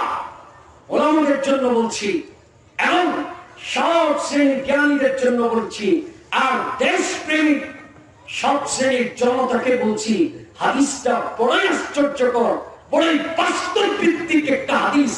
হাদিসটা হলো যে এই যে নদ নদী আমাদেরকে ডুবায় না, মারে না, মাছ দেয়, হীরা দেয়, মণি দেয়, মুক্তা দেয়। কেন দেয়? কেন দেয়? প্যারে হাজরিন, আল্লামা ইবনে কাসির রাহমাতুল্লাহ আলাইহি এই আয়াতের 14 নং সূরা নাহালের 14 নম্বর আয়াতের ব্যাখ্যায় যে হাদিসটা এনেছেন, আমি তর্জমাটা শুধু বলছি। হাদিসের ভিতরে আসছে, প্যারা নবী সাল্লাল্লাহু আলাইহি ওয়াসাল্লাম বলেন, একবার পৃথিবী সৃষ্টির পরে সমস্ত সমুদ্র সৈকত নদ নদীগুলোকে আল্লাহ একটু কাছে ডাকলেন। কার কাছে ডাকছে? ডাকার পরে আল্লাহ পাক সমস্ত নদ নদী, আর খেয়াল করে শুনবেন কিন্তু এখান থেকে জেহেন ছুটলে এই কথা কিন্তু আর খুঁজে পাবেন না। প্যারে হাজরিন, তো আল্লাহ এদেরকে ডাকলেন। ডাকার পরে পৃথিবীর, যেমন এখানে সবাইকে ডাকা হইল, তো কথা শোনার সময় দেখা গেল ডাইন সাইড শুনলাম একবার, বাম সাইড শুনলাম, ঠিক না? তো আল্লাহ সমস্ত সমুদ্র সৈকত গুলোকে ডাকলেন। ডাকার পরে এদেরকে জিজ্ঞেস করতেছেন, কিছু কথা বলতেছেন। কি কথা? সমুদ্রগুলোকে আল্লাহ পাক প্রথম প্রশ্ন করলেন, পৃথিবীর পশ্চিম প্রান্তের সমুদ্রগুলোকে সর্বপ্রথম প্রশ্ন করেছেন। কোন প্রান্তের? একটু আওয়াজ করে বলেন। এটা 3 বার বলতে হবে, পরের মজমুনটা গুরুত্বপূর্ণ হওয়ার কারণে আমি একটু এটাকে তাকরার করাচ্ছি। আল্লাহ পাক সর্বপ্রথম কোন প্রান্তের সমুদ্রের সাথে কথা বললেন? আবার বলেন, আবার বলেন। প্যারে হাজরিন, পূর্ব প্রান্তের সমুদ্রের সাথে আল্লাহ পাক সর্বপ্রথম পশ্চিম প্রান্তে, কোন প্রান্তে কথা বললেন। কি কথা? আমি শেষ করে দেব না? কয় মিনিট? আচ্ছা, প্রশ্ন যে আচ্ছা, পৃথিবীর পশ্চিম প্রান্তের সমুদ্র, তোমাদের উপর দিয়ে যদি আমার বান্দারা তোমার পিঠের উপর দিয়া চড়ে, নৌকা নিয়ে ঘুরে, আর তারা যদি তোমার পিঠের উপর চড়তে চায়, তুমি তাদের সাথে কি আচরণ করবা? প্রশ্নটা কে করলেন? পশ্চিম প্রান্তের সমুদ্রগুলো জবাব দিল যে আল্লাহ, আমি তাদের সাথে এমন একটা আচরণ করব যে আমার পিঠে উঠতে দেরি হবে, ওটারে সুবায়া নিজ দিকে নিতে দেরি করব না। বলেন উত্তর কি দিছে? সুবাবে, ডুবাবে। উত্তর কি? কোন প্রান্তের সমুদ্র? খেয়াল করেন। এইবার পূর্ব প্রান্তের সমুদ্রগুলোকে আল্লাহ ডাকলেন, এদিকে আসো, উত্তর দাও। প্রশ্ন আগেরটাই, তোমার উপর দিয়ে যদি আমার বান্দা বান্দিরা চড়াও হয়, তোমার পিছে চড়ে, তুমি তাদের সাথে কি আচরণ করবা? পৃথিবীর সমস্ত পূর্বের সমুদ্র সৈকত গুলো জবাব দিল। আল্লাহ পাক একজন মা তার শিশু সন্তানকে যেমন জমিন থেকে বড় আদর আর পিয়ার করে তার কুলে উঠায়, কোনো ব্যথা দিতে দেয় না, উঠানোর পরে এমনি হেলতে থাকে, দুলতে থাকে, আমার এই সমুদ্র সৈকতে আমার পিঠের উপরে যদি আপনার আদম সন্তানরা চড়াও হয়, আমি ঠিক ওই মা সন্তানের সাথে যে আচরণ করে আমি সমুদ্র ঠিক তেমনি ভাবে আপনার বান্দাদের সাথে একই রকম এই রকম সুন্দর আচরণ দেখাবো। মুসলমান ভাইয়ারে আমার, আল্লাহ পাক পৃথিবীর পূর্ব প্রান্তের সমস্ত সমুদ্র সৈকত গুলোর জবাব শুনে আল্লাহ খুশি হয়ে গেলেন। আল্লাহ যখন খুশি হয়ে গেল, তখন পৃথিবীর সমস্ত সমুদ্র সৈকত গুলো যার যার জায়গায় তাদেরকে ফিরিয়ে দিলেন। প্রশ্ন আর উত্তর কেন হয়? পরিশেষে একটা পুরস্কার দেওয়ার জন্য আল্লাহ প্রশ্ন করেছিল পশ্চিম প্রান্তের সমুদ্রগুলোকে। সঠিক উত্তর দিতে পারে নাই, ইনসানের সাথে আদব দেখাইতে পারে নাই। আল্লাহ খুশি হলেন না, তাদেরকে পুরস্কারও দিলেন না। আল্লাহ পাক রব্বুল আলামিন পূর্ব প্রান্তের সমুদ্রগুলোর উপর খুশি হয়ে গেলেন। আর খুশি হয়ে যাবার কারণে আল্লাহ পাক তাদেরকে পুরস্কার হিসেবে দিয়ে দিলেন, তোমাদের সমুদ্রের ভিতরে আমি আল্লাহ পুরস্কার হিসেবে মাছ দিয়ে দিলাম। আল্লাহু আকবার। তোমাদের সমুদ্রের ভিতরে আমি আল্লাহ খুশি হয়ে বিরামণি মুক্তা দিয়ে দিলাম। তার মানে আজকের আধুনিক বিজ্ঞানীরা দেখে পৃথিবীর পশ্চিম প্রান্তের সমুদ্রগুলোর তলদেশের ভিতরে কোনো মাছ পাওয়া যায় না, কোনো হীরা মুক্তা পাওয়া যায় না। পৃথিবীর একমাত্র ওই সমস্ত সমুদ্রগুলোর ভিতরে মাছ পাওয়া যায়, হীরা মুক্তা পাওয়া যায়, সেগুলো হচ্ছে পৃথিবীর পূর্বের সমুদ্র সৈকত। আর পৃথিবীর মানচিত্রে আমরা বাংলাদেশের মানুষ আছি হচ্ছে পশ্চিম প্রান্তে না, আল্লাহর পছন্দের সমুদ্র সৈকত পূর্ব প্রান্তে। আর এই কারণে বাংলাদেশের সমুদ্রের ভিতরে এত মাছ পাওয়া যায়, বঙ্গোপসাগরের মাছের অভাব নাই, ভূমধ্য সাগরের মাছের অভাব নাই। আটলান্টিক মহাসাগর 3 ভাগ পড়েছে, পশ্চিম প্রান্তে মাছ নাই, আবার 1 ভাগ পড়েছে পূর্ব প্রান্তে, মাছের অভাব নাই। সুবহানাল্লাহ। ওই যে বলেছিলাম, যারা বলে ধর্ম যার যার, উৎসব সবার, দুশ্মন আর সবাইকে একাকার করতে চায়। বন্ধু, কেন এক করতে চায়? কারণ পৃথিবীর যত ইউরোপ কান্ট্রি আছে, ওদের দেশের সমুদ্রের ভিতরে না মাছ আছে, আর না হীরা আছে, না মণিমুক্তা আছে। ওরা জানে পৃথিবীর পূর্ব প্রান্ত বাংলাদেশ, ইলিশ মাছের অভাব নাই, খাতির দেই মাছগুলো নিয়ে তোদেরকে দামের ইলিশ খাওয়াবো।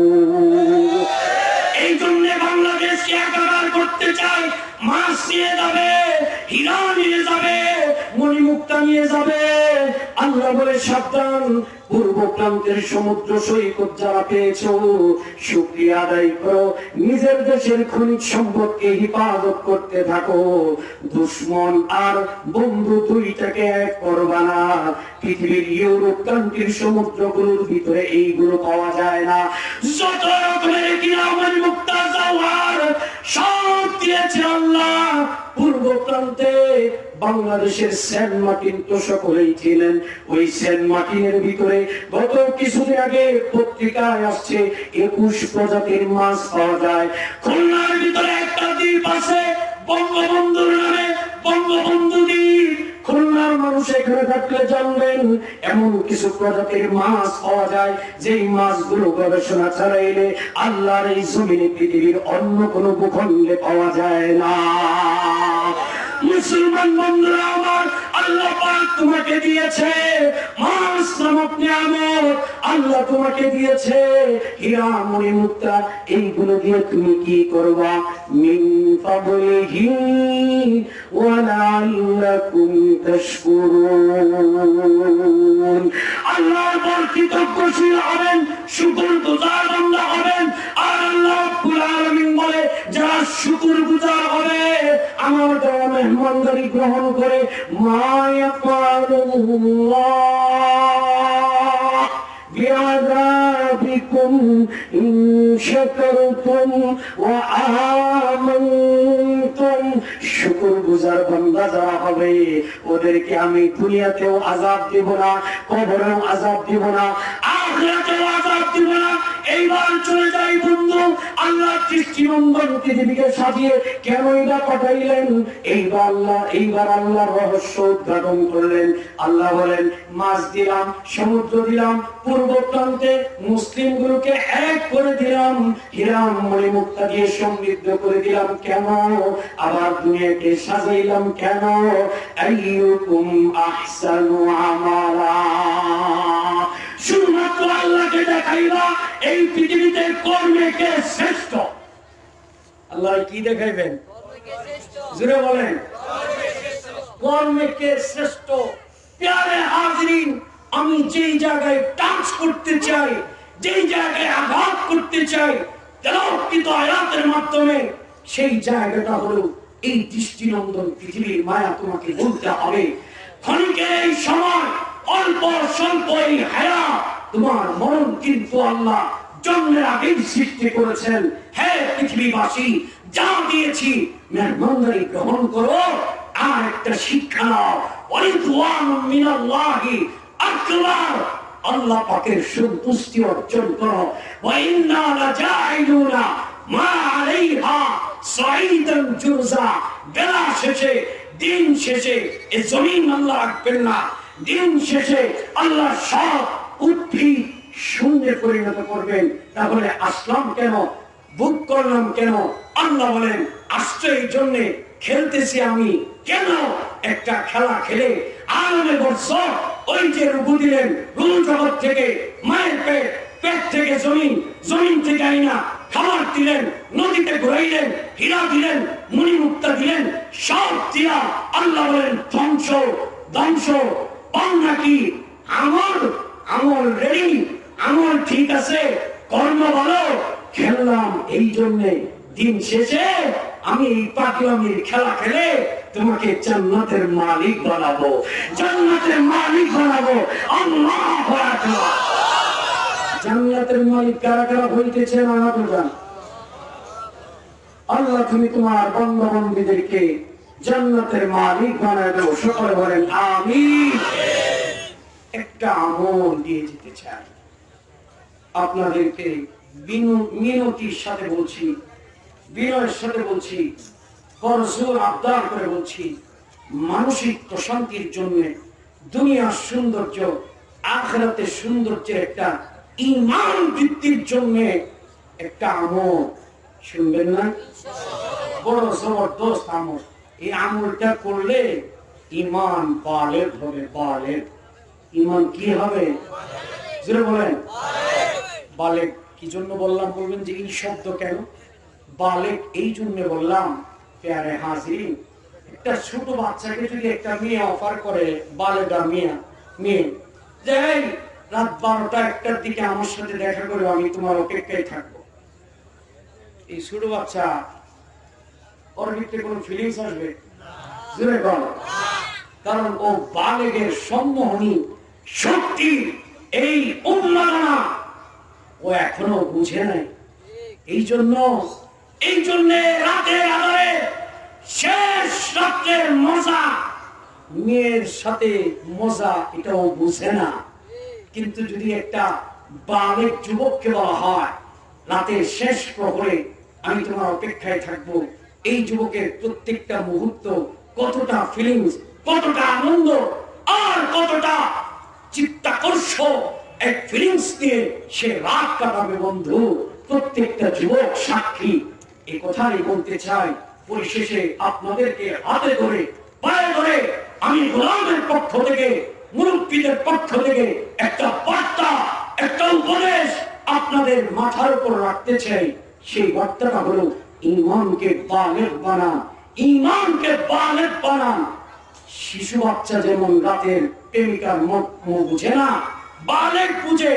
আমাদের ঈমান বালেগ হয় নাই, ঈমানের ভিতরে চেতনা নাই। এজন্য আমাদের ঈমান আমাদেরকে ঘুম থেকে জাগায় না, এজন্য আমাদের ঈমান শেষ রাত্রে জানাজা নেয় না, এজন্য আমাদের ঈমান ইসলামের জন্য আঘাত আসলে জ্বলে ওঠে না। ঈমানটাকে বালেগ বানাইতে হবে। ঈমানদার যারা হয় ওরা ঘুমাইতে পারে না, ওরা শেষ রাত্রে মালিকের সাথে প্রেম করার জন্য ওদের ঈমান স্থির থাকে, কখন লাভ দিতে যাবে।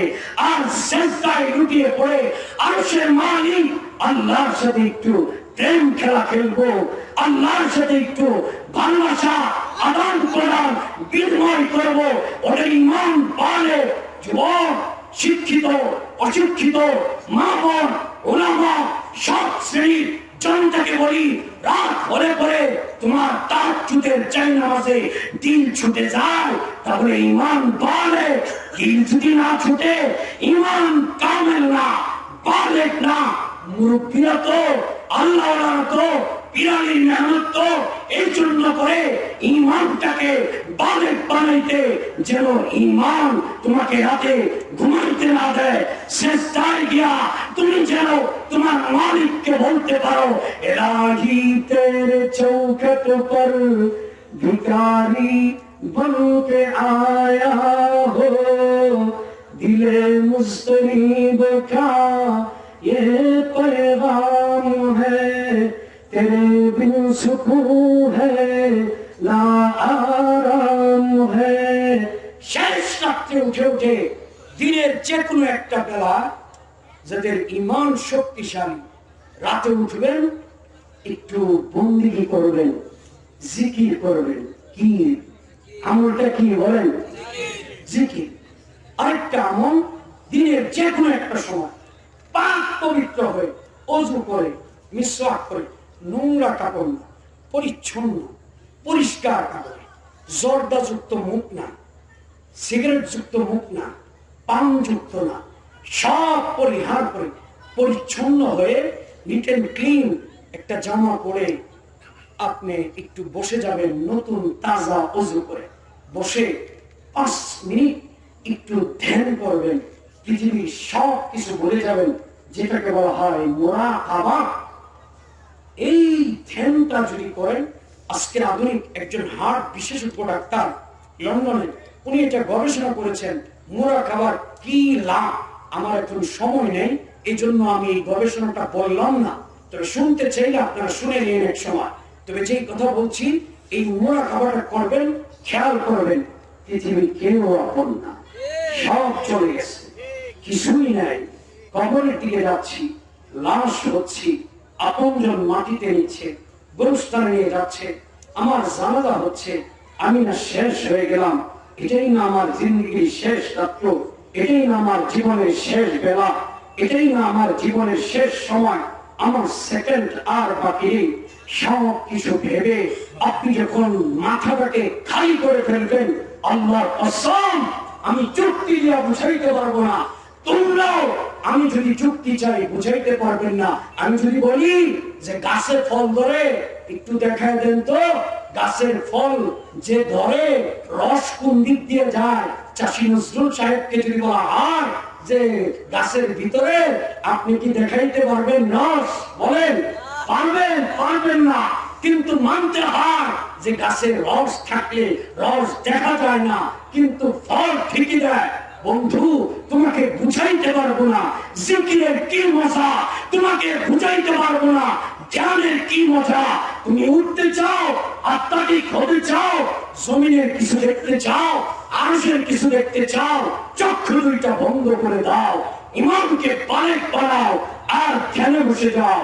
5 মিনিট ধ্যান করার পরে আস্তে আস্তে বিনয়ী আওয়াজে, নম্র আওয়াজে পড়বেন, আল্লাহ আল্লাহ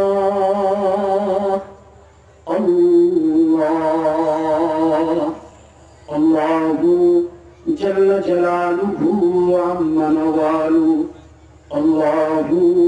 जल्ल शानुहु अम्मा नवालु सब हो हिजाबे हर तरफ देखो तुझी को हर तरफ पर्दा यूं ही उठाए जा जलवा यूं ही दिखाए जा अल्लाह अल्लाह आमीन आमीन सारे दरबार हाथ उठाओ आमीन हाथ যেহেতু উঠাইছেন একটা ওয়াদা ঈমানকে বালেগ বানাইতে হবে বলেন কি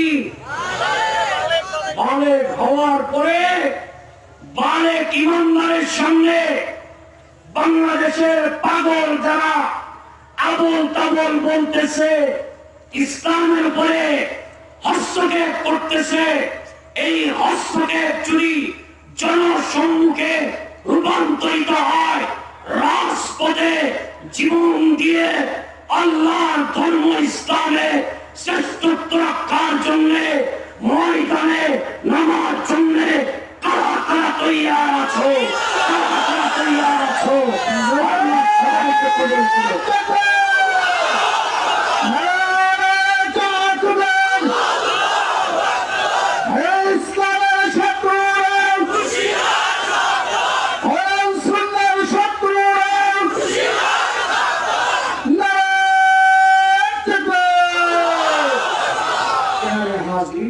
হুজুর চলে আসছেন এলাকার একজন মুরব্বী আলেম, উনি এখন নসিহতমূলক কিছু কথা বলবেন, ওনার কথা শুনেন।